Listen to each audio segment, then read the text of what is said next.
بسم الله الرحمن الرحیم. ملګرو نوي معلومات هغه در سره شیر کوو د ګمبیر قتل کیس په حوالې سره.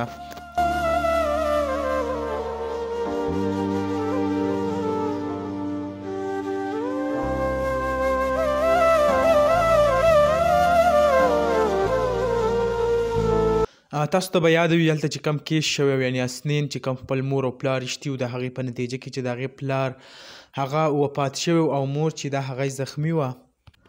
تقریبا کال د هغې وشو، د هغې کوم کیسونه چې دي هغه روان دي. نو نوي کوم اپډیټ چې دی تاسو سره شیر کوو چې زیاتر ملګري چې کوم دی هغه کمنټس کوي چې آیا د دې کوم وکیل چې دی هغه څوک دی او نور کوم اپډیټ مونږ سره شریک کا.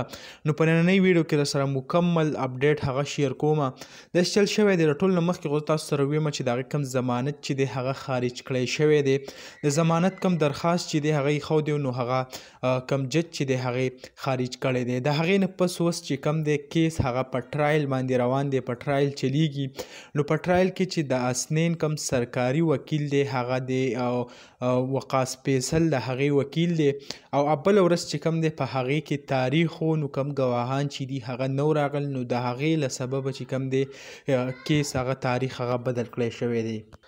نو کوم دغه نوي معلومات چې هغه مونږ تاسو سره شریک کړه، زیاتر ملګرو به دا تپوس کو چې آیا څه وشو.